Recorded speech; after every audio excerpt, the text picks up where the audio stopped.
Hello viewers, my name is Aditi Nayyar and I'm ICRA's Chief Economist and Head of Research and Outreach. And in this month's podcast, I want to talk to you about some of the factors that are affecting Indian macros this month. So we've had a terrible start to the monsoon season. We had a 40% deficit in the monsoon rainfall in the month of June.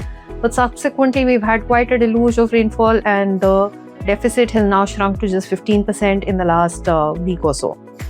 So this is quite a different month of July than what we were expecting based on what the IMD had suggested, but we don't know how long the rain is going to last. Given the shortfall in rainfall that we had in the month of June, reservoir levels have come off pretty sharply and are now lower than last year's levels, and also sowing has been quite tardy, which is not surprising. Given the excess rainfall that we have had in the last several days, now that there is a lull in the rainfall ahead, that is when we expect sowing to really catch up. And July, of course, is the most important month both for the volume of rainfall and for sowing. So the outlook for crop sowing and for yields remains a bit murky as of now. We're not really sure how the rest of the monsoon is going to play out. And while it is a relief that, of course, the rains have picked up, having so much of concentrated rainfall is also less than ideal, but better more rainfall than the kind of deficit that we had last month.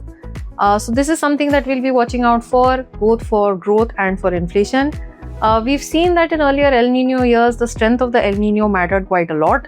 And even when sowing falls below the previous year, we often find that the impact on yields tends to be more muted because it's the less fertile land which is left fallow, and the more fertile land tends to be sown in years such as this. Also, of late, the non-crop GVA growth tends to be much higher than the crop GVA growth, and that's what helps to overall protect the agri-GVA growth even in years where the monsoon is bad. So next month, we'll have a lot more clarity as to how things have emerged. Until next time, thank you.